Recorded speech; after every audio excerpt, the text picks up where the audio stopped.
በስመ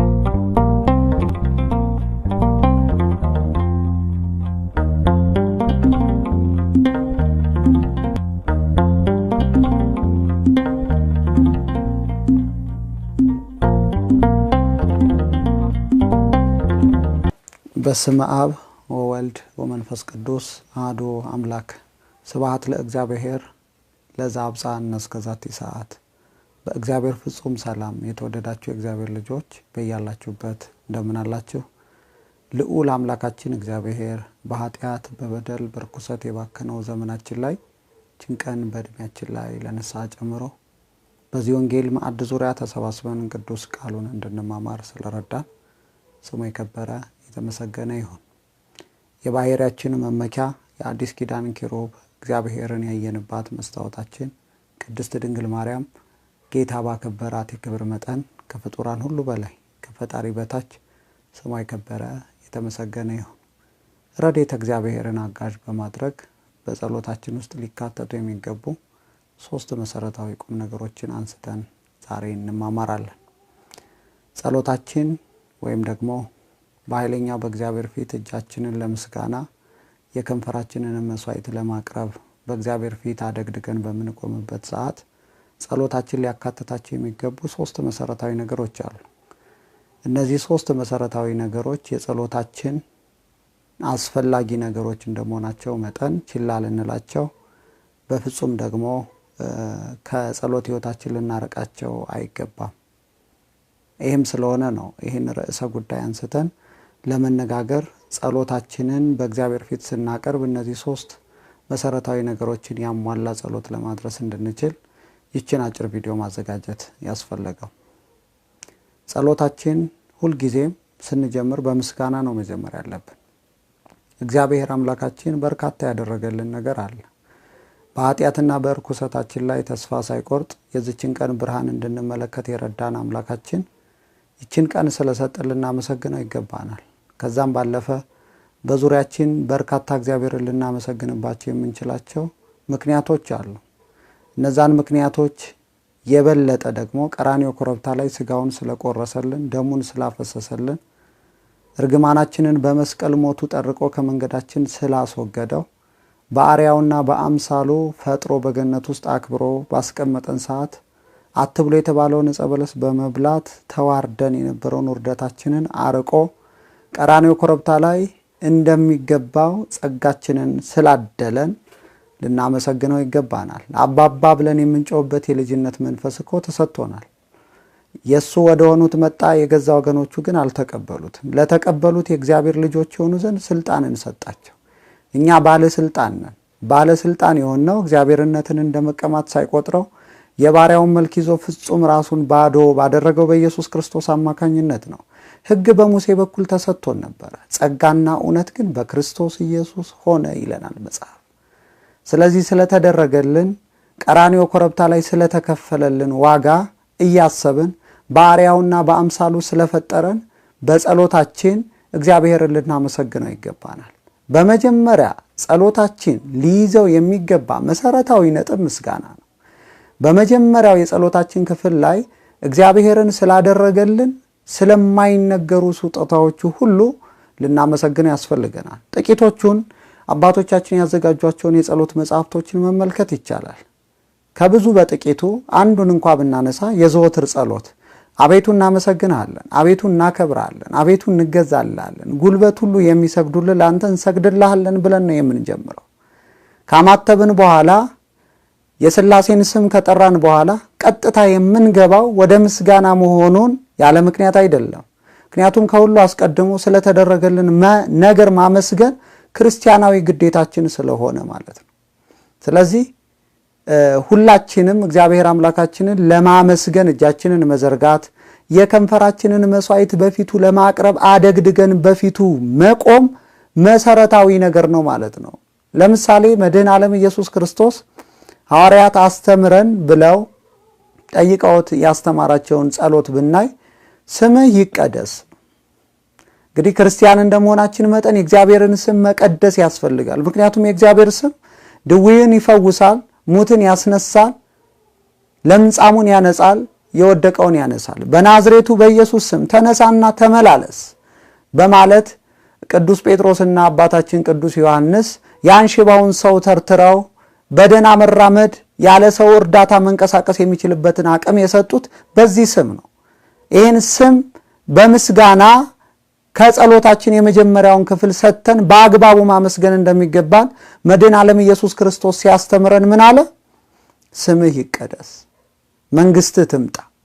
ስለዚህም ጸሎታችን ሊይዛቸው ከሚገቡ መሰረታዊ ነገሮች መካከል አንደኛው ምስጋና ነው ማለት ነው። የመጀመሪያው ክፍል ከሁሉ አስቀድመን ስለ እናታችን፣ ስለ አባታችን፣ ስለ እህታችን፣ ስለ ወንድማችን ስላለን ነገር ሁሉ እግዚአብሔር አምላክ 2 እጅ፣ 2 እግር፣ 2 ዓይን እኔን የመሰሉ የተሟላ አካላቶችን ሰጥቶናል።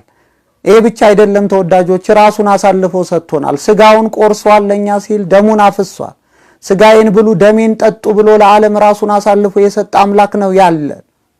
ስለዚህም ከምንም ነገር በላይ ከሁሉም አስቀድሞ እግዚአብሔር አምላካችንን ለማገልገል በጸሎት ስንቆም የመጀመሪያውን ክፍለ ጊዜ ሊይዝ የሚገባው ምስጋና ነው ማለት ነው። ሁለተኛው ደግሞ እንግዲህ ሰዎች እንደመሆናችን መጠን ኃጢአት የለብንም ብንል ራሳችንን እናስታለን፣ እውነትም በእኛ ዘንድ የለም ይላል መጽሐፍ። ብዙዎቻችን በተለያየ አግባብ እግዚአብሔርን እናሳዝነዋለን። ለቤዛ ቀን የታተምንበትን ቅዱሱን የእግዚአብሔርን መንፈስ የሚያሳዝኑ በርካታ ተግባራት ወደ ሕይወታችን ይመጣሉ። ዲያብሎስ እግዚአብሔርን እንድናሳዝነው የኃጢአት ፍላጻዎችን እንዲያቆስሉ ለበርካታ ዘመናት አድብቶ ሊወጋን ሕይወታችንንም በኃጢአት ምስቅልቅሉ እንዲወጣ የማድረግ ተግባሩን ለመፈጸም በርካታ ፈተናዎች በዙሪያችን በፈተና መልክ ሲያቀርብ እንደኖረ ሁላችንም እናውቅ ነው። ጠላታችሁ ዲያብሎስ የሚወጣውን ፈልጎ እንደሚያገሳ አንበሳ ዙሪያችሁን ይዞራል፣ ጸንታችሁ ተቃውሙት ተብለናል። ስለዚህም በዚህ ጠላታችን ሴራ የተነሳ ከዓለም የሚመጡ የተለያዩ ነገሮችን ምክንያት በማድረግ ለኃጢአት የምንጋለጥበት አጋጣሚ ብዙ ነው። ክርስቲያን ስለሆነን ኃጢአት አንሰራም ማለት አይደለም። የበለጠውኑ ከሌላ ሰዎች በተለየ ሁኔታ እንፈተናለን። ተፈትነን የምናልፍ እንዳለን ሁሉ ተፈትነን ደግሞ የምንወድቅ ሰዎች አለን። በመናገር በማሰብ በማድረግ እግዚአብሔርን የሚያሳዝን ኃጢአት ውስጥ የምንገባበት አጋጣሚዎች ብዙ ናቸው። ስለዚህም የጸሎት ሁለተኛ ክፍላችን ሊሆን የሚገባው ኑዛዜ ነው።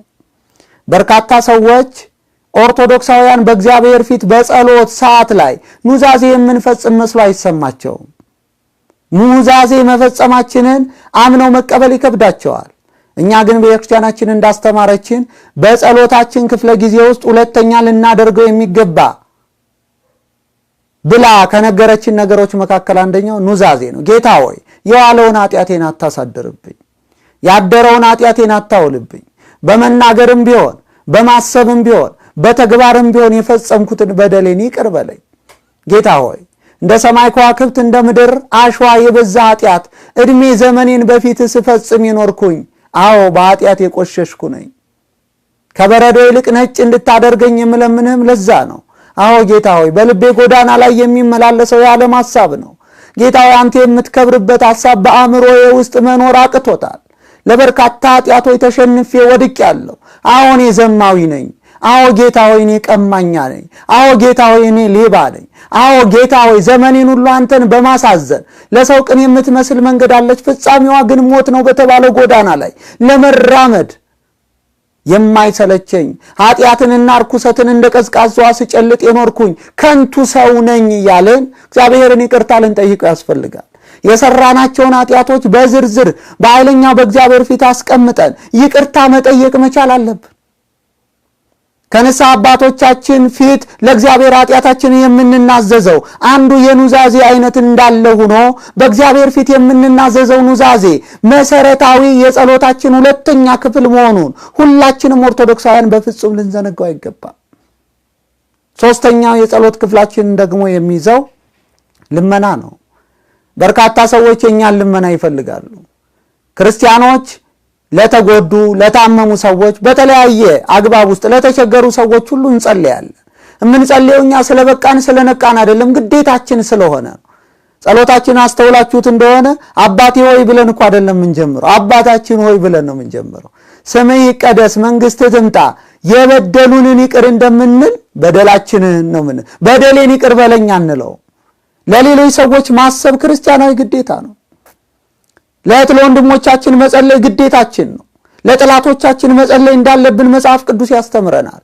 ለእናት ለአባቶቻችን መጸለይ አለብን። ለሊቃነ ጳጳሳት መጸለይ አለብን። ወንጌል ለሚሰብኩ መምህራን መጸለይ አለብን። ለዲያቆናት ለካህናት መጸለይ አለብን።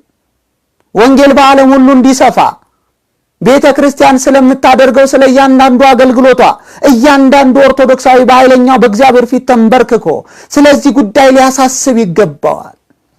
በእኛ ሕይወት ውስጥ ስለጎደለው ነገር ብቻ አይደለም ጸሎታችን ሶስተኛው ክፍል ላይ የምናሳስበው ስለ ቤተ ክርስቲያን አገልግሎት፣ ስለ ተራቡ ሰዎች፣ ስለ ተጠሙ ሰዎች፣ ከክርስቶስ ስለራቁ ሰዎች፣ በኃጢአት ውስጥ ስለሚኖሩ ሰዎች፣ ከንስሐ ርቀው ከእግዚአብሔር መለኮታዊ መዳፍ ርቀው ኃጢአትን እንደ ቀዝቃዛ እየጨለጡ ስለሚኖሩ ሰዎች፣ ስለሚያጨሱ ሰዎች፣ ስለሚቅሙ ሰዎች፣ ስለወደቁ ከቤተ ክርስቲያን ስለራቁ ሰዎች ሁሉ ልንጸልይ ያስፈልገናል።